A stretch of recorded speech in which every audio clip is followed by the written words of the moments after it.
Olá, meu nome é Carolina Caio, eu sou professora e pesquisadora da UFRJ, eu trabalho no Instituto de Microbiologia Paulo de Góes, onde eu chefio o Laboratório de Geomicrobiologia. Nesse laboratório a gente tem dois projetos em paralelo.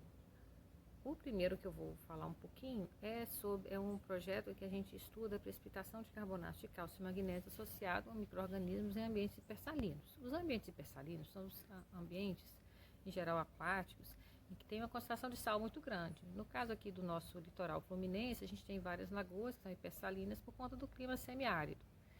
Então, o que acontece? Nesses ambientes, os animais e as plantas, eles tem uma certa dificuldade de sobreviver, são uma diversidade pequena de animais e plantas que a gente tem. Isso deixa espaço para os micro-organismos. Eles podem crescer muito e formam o que a gente chama de esteira microbiana, que é um crescimento em superfície de sedimento.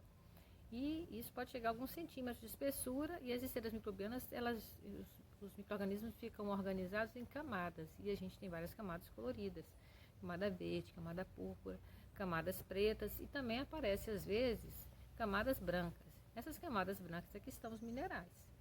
Então, o que acontece?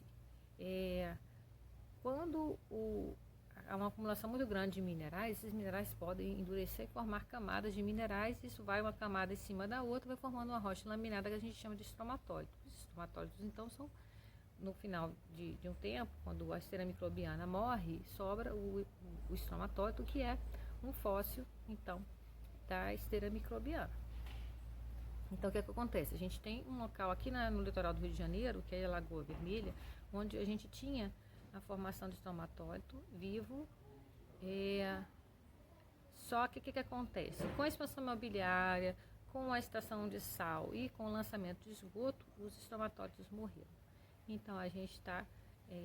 nosso trabalho se insere, então, no contexto de preservação ambiental, de conservação ambiental, e também esses ambientes onde tem formação de estromatólito, eles são parecidos com ambientes que a gente tinha muito tempo atrás.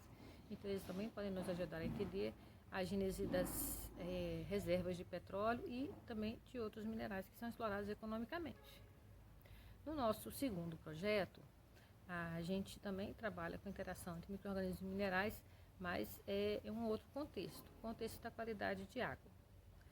Depois do desastre de rompimento de barragem no município de Mariana, em que uma quantidade muito grande de rejeito de mineração foi lançado dentro do Rio Doce, nós começamos a trabalhar lá também, porque a gente queria saber como que os micro-organismos iam lidar com esse rejeito, e dentro do rejeito tem muito óxido de ferro.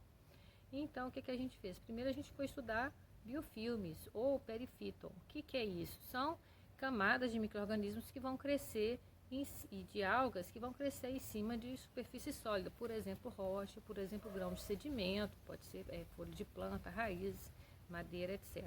Então a gente foi lá no rio, pegou um pouco desse perifíton ou biofilme e foi ver o que tinha lá. E a gente achou duas coisas. A primeira coisa é que esse biofilme, esse perifíton, ele tem uma função de grudar um pouco das partículas de rejeito que estavam passando por ali. A gente começou esse trabalho logo depois, em 2016. E a segunda função é precipitação de minerais. A gente observou que tem algas e tem bactérias também que precipitam óxidos de manganês. E o que acontece? Se esse óxido de manganês está precipitado junto com essa alga, junto com essa bactéria, então significa que ele não está na água. Então, essa precipitação de minerais associada com micro-organismo e com água pode diminuir a concentração de manganês na água. O manganês ele pode ser tóxico para o ser humano e para os animais, então seria uma coisa boa que está diminuindo a disponibilidade desse manganês para os animais, para as plantas e para os seres humanos.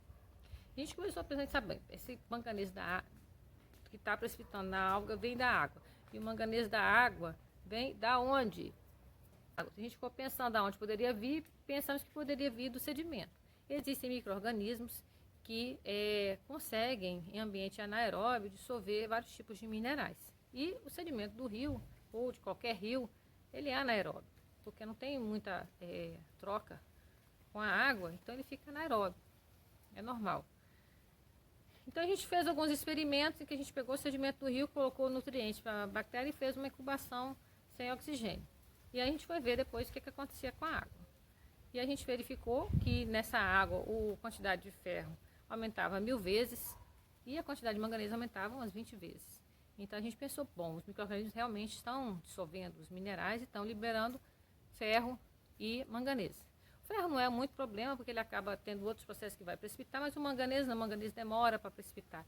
E aí entra de novo o que a gente começou lá, o perifito ou biofilme, que tem aí um papel, né, de precipitar esse manganês na forma de óxido de manganês, então ele fica menos disponível para os animais, para as plantas e para os seres humanos. Bem, como é que a gente poderia interferir nesse processo de forma a fazer com que aquela água fique com qualidade melhor, tanto para a biota que vive dentro da água, né, os peixes, por exemplo, quanto para os animais, tanto de fazenda quanto animal selvagem que bebe a água do rio, as plantas que são irrigadas com aquela água do rio, e também para o ser humano, né, para o tratamento de água que vai abastecer as cidades que estão ali no entorno do rio. Então a gente pensa, como é que a gente pode controlar essas atividades microbianas? Bem, uma das coisas que a gente pode fazer, se a gente não der nutriente, a bactéria vai crescer menos e vai dissolver menos mineral. E o que ela precisa? Matéria orgânica. De onde vem a matéria orgânica que está no rio? Gente, esgoto. Mais da metade das cidades que estão na beira do Rio Doce não tratam esgoto, joga o esgoto in natura dentro do rio. Então tem que tratar. Tem que tratar por quê? Por questões sanitárias, né, para evitar a proliferação de doenças de transmissão hídrica. E a gente já tinha que tratar o esgoto por causa disso. E agora a gente tem mais um motivo para tratar o esgoto. Para evitar que esses minerais que estão no rio, é uma quantidade enorme, não tem como tirar, não vai ser tirado. Para evitar que isso dissolva e vai para a água. É muito pior na água do que no sedimento. Então, tem que tratar o esgoto. Então, aí eu fiquei pensando, foi horrível o que essas mineradoras fizeram, não cuidar das barragens. Rio Paraopeba, que lá em Brumadinho é a mesma coisa, a gente trabalhou lá também, acontece a mesma coisa. Não cuidar da barragem, deixou rompeu, foi aquele desastre, matou um monte de gente, os rios ficaram imprestáveis, estão se recuperando, mas é muito lento. Foi horrível, mas a gente também faz a coisa horrível, a gente deixa o nosso governante jogar o esgoto no rio, a gente às vezes joga, porque às vezes a gente não bota o cano para a rede de coleta de esgoto, a gente bota para dentro do rio. A gente não cobra do governante, a gente não cobra. Tem que tratar o esgoto, não pode jogar esgoto, nem dentro de rio, nem dentro de mar, nem praia. Tem que tratar. A gente não pode usar o meio ambiente como latrina, como a gente está usando. A gente precisa cuidar. Então, a mensagem é essa. Meio ambiente é uma coisa só. Para trabalhar com meio ambiente tem que ser multidisciplinar. Não é só biologia, não. Tem física, tem química, tem geologia, tem engenharia, tem N. Tem um lado social também, que a gente precisa levar em conta. Então, é isso. Estamos aí. Em seguida, eu vou botar o meu e-mail.